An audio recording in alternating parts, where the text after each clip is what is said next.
Good evening. Welcome to News Now on TV360. I am Thelma Okoro. A female suicide bomber detonated a bomb Friday in a crowded market in Gamburu, Maiduguri, the capital of Borno State in northeast Nigeria.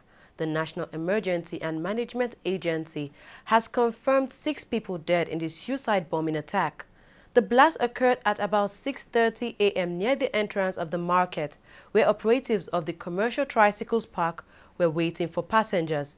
No group has claimed responsibility for the attack, but the Boko Haram terrorist group is largely suspected. The immediate past Chief of Defense Staff, Alex Bade, has revealed that while he was in office, he headed a military that lacked equipment. The former service chief said this on Thursday while speaking during his handing over ceremony to the new Chief of Defense Staff, Major General Abayomi Gabriel Olonishakin in Abuja. Bade was sacked this month by Nigerian President Muhammadu Buhari. No nation can achieve its full security potential by totally depending on other nations for its defense needs. The lessons of the Civil War and the ongoing war against terror, where certain countries frustrated our attempts to procure much needed weapons, are very instructive. Again, as I have always said, when a nation is at war, it is not the military alone that is at war. It is the entire nation.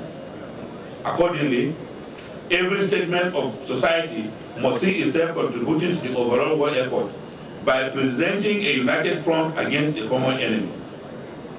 Therefore, I appeal to the relevant agencies of government to mobilize the huge human and material resources we have in this country toward the development of a vibrant defense industrial complex that will contribute to meeting our critical arms and equipment needs.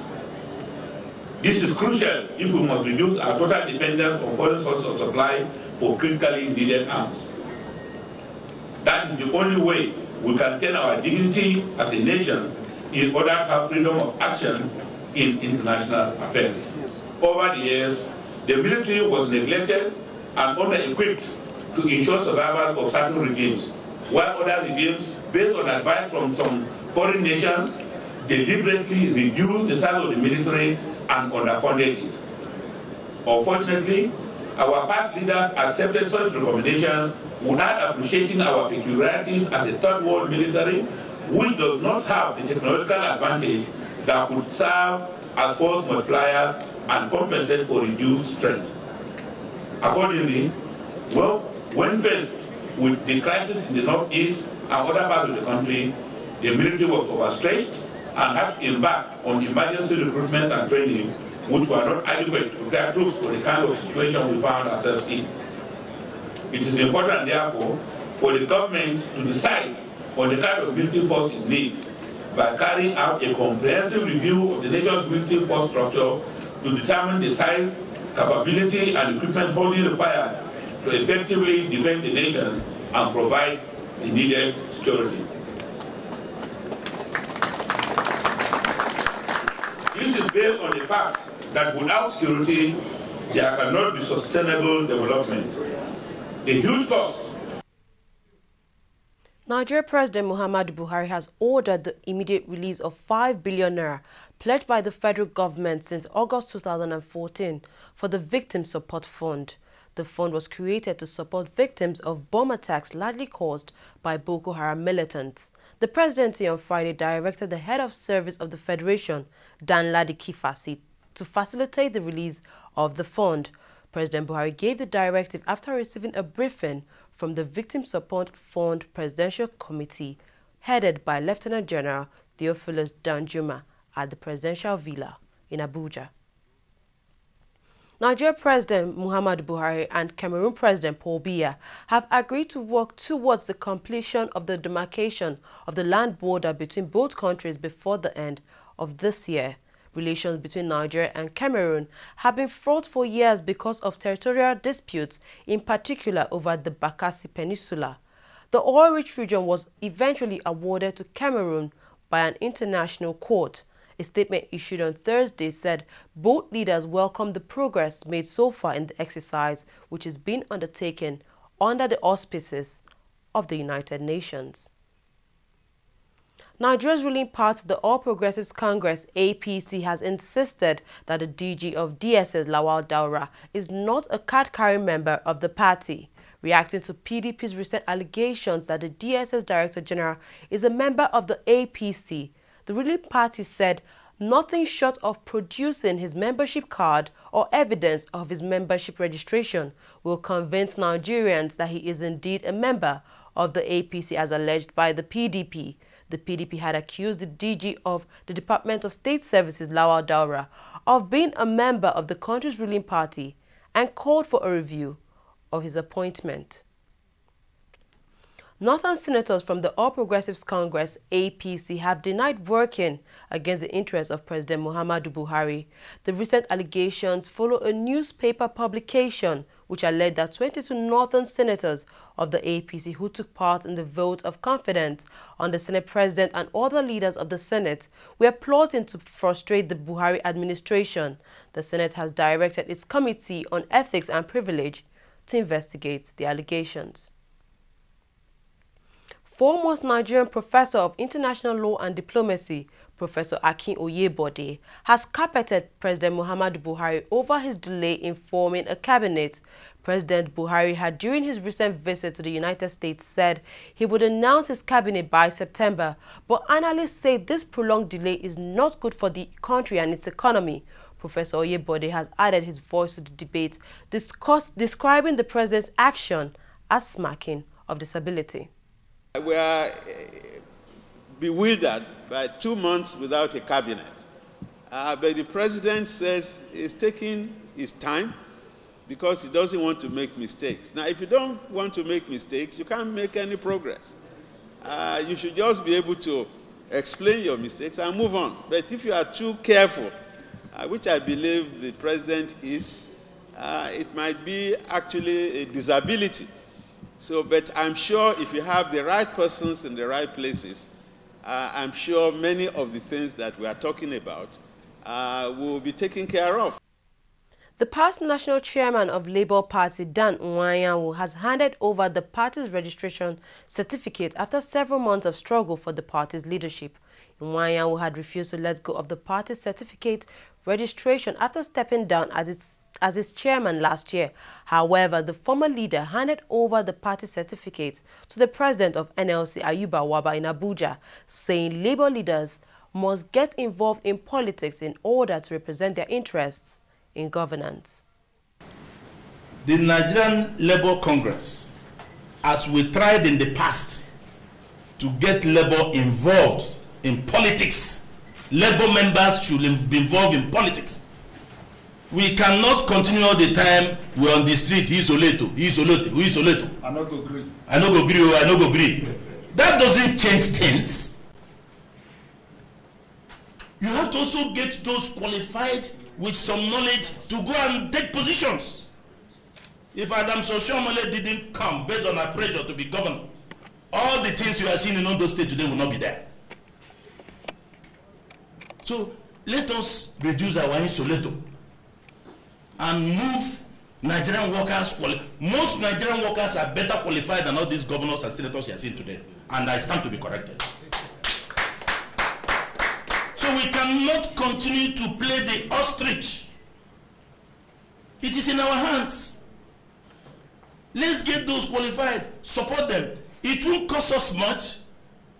What the politician will, if the politician outside will spend 10 million naira to win election, in Labour won't spend 1 million. I want to assure you that both TUC and NLC, because our delegate conference have taken a resolution to rebuild the Labour Party and bring back the ideology of the working class.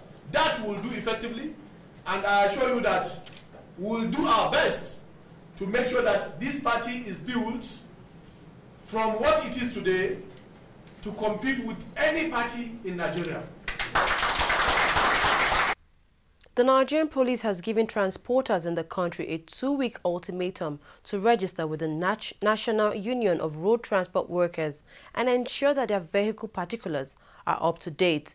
Speaking during a meeting with the NURTW, Inspector General of Police Solomon Arashi called on the leadership of the union to ensure all its members comply with the directive of risk arrest and prosecution by the police. The police force as a body cannot be everywhere in the country. We actually require the partnership and cooperation of Nigerians. And one body that has the extensive reach and jurisdiction is the National Union of Road Transport Workers. And let me quickly crave your indulgence for our brothers from Gombe, Bauchi, Adamawa, and Borno, who have actually lost most of their members when most of their motor parks have been violated. But at the same time, I think you people, you owe it also a duty to ensure that most of those motor parks are also secured. Most of the incident that has happened, we have actually discovered that you people had already created barriers. You were checking, people coming into those places. But when these incidents, when some of them they happen, they are inevitable. There are certain things that we cannot stop. At the same time, the motor parks, most of the state chairmen and the secretaries, you also owe it a duty to ensure that your members, that they register their vehicles, the vehicles are insured, and that, when it is time for them to renew their, papers, that you also help them to renew it. Because I think one of the areas where we usually have conflict with most of your drivers on the highway is when their papers, because the police will have the statutory responsibility to once in a while, despite the fact that roadblocks have been, removed, stop vehicles, try and check to be sure that the person who is driving the vehicles is actually the bona fide owner of that vehicle. With that, when we are doing that, we are performing a strictly preventive police function. So if their papers are not complete, there's usually arguments. And that is one area we want, especially the state chairmen and their secretaries and the executive members in the states to always, educate, your members that these things are things that they have to do. They have to be law-abiding. They must ensure that, they keep to the laws so that when they come in conflict with members of the police at their check sections, the friction that we usually have will not be there. We'll take a short break now. When we come back, we'll look at more news stories. Don't go anywhere. Every day, every hour, and every minute, news break in Nigeria. Things happen so fast, it's most times difficult to track and comprehend them. But that's what we do right here on TV360. 2015, would you want to come back again? It's like asking Jesus Christ if he knew he was going to die, will you want to come back as the savior of the world again? We do not just help you track the stories, we break them down, explore all the angles, analyze the issues so that you can fully comprehend the stories and use them to make the right decisions.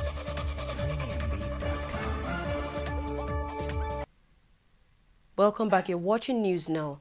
To business stories, these are not the best times for Africa's largest economy, Nigeria. Apart from battling a serious cash crunch as a result of dwindling government revenue, owing to the fall in global oil prices, the business climate in the country is on the downside. The country's stock market has been going through a long bearish run. On top of that, you have the Boko Haram insurgency, which is also affecting businesses in the country.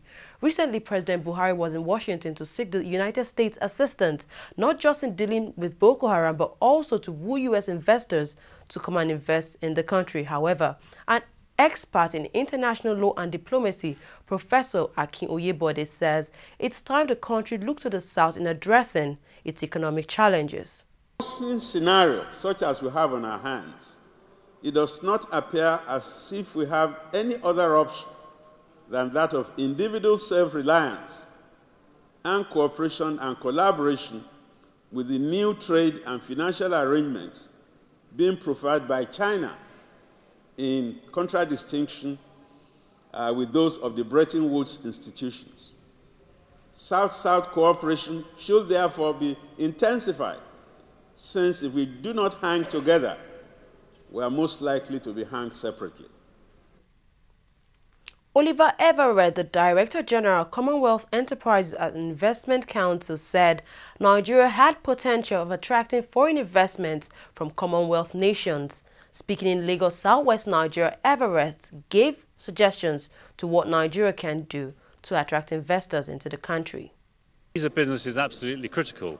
It needs to be easy to come into the country. You need to be sure that you can get your money in and out with simplicity. You need to be able to get around. And also, I think we need to face the issues around energy. Because if the energy isn't secure and the costs aren't secure, then investors will not be likely to come.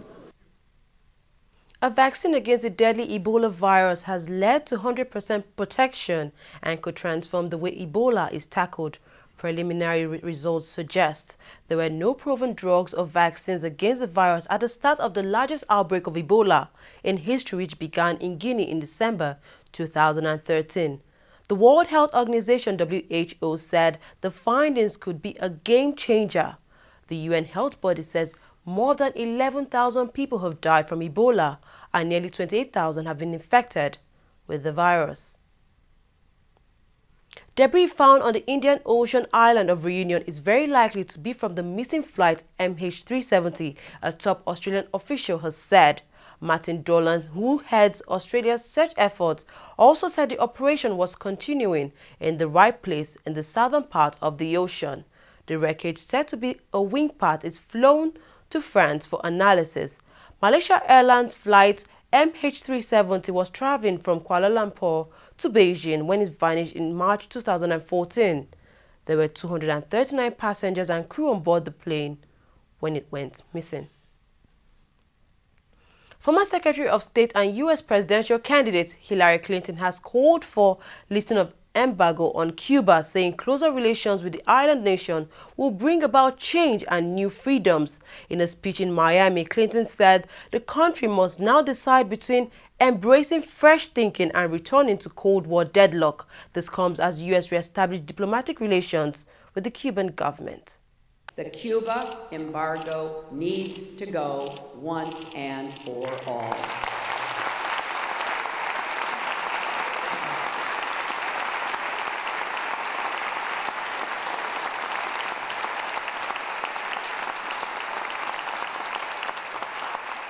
We should replace it with a smarter approach that empowers Cuban businesses, Cuban civil society, and the Cuban American community to spur progress and keep pressure on the regime.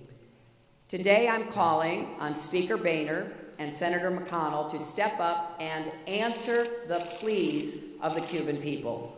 By large majorities, they want a closer relationship with America. They want to buy our goods, read our books, surf our web, and learn from our people. They want to bring their country into the 21st century. That is the road toward democracy and dignity, and we should walk it together. To sports stories now, the Nigerian under-23 national team has arrived Point Noir, Congo in preparation for the second leg of their 2016 Olympic qualifying match against the Congolese under-23 side. The first leg of the Olympic qualifying tie between Nigeria and Congo ended 2-1 in favor of Nigeria. The second match will be played on Sunday, August 2nd in Point Noir, Congo. Chinese capital Beijing has been selected as the host city for the 2022 Winter Games in Olympic Games, I beg your pardon. Beijing hosted 2008 Summer Games, and China plans to reuse several venues for the 2022 event. The Chinese capital has now become the first city to host both the Winter and Summer Olympic Games. The country beat Kazakhstan city Almaty to claim the Winter Olympics hosting rights.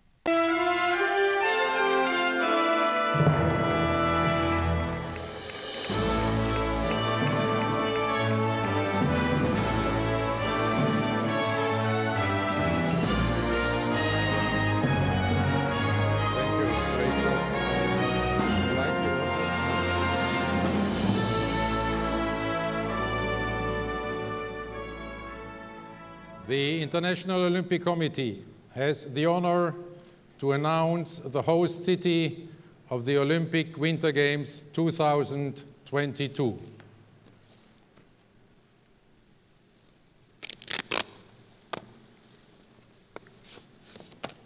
Beijing.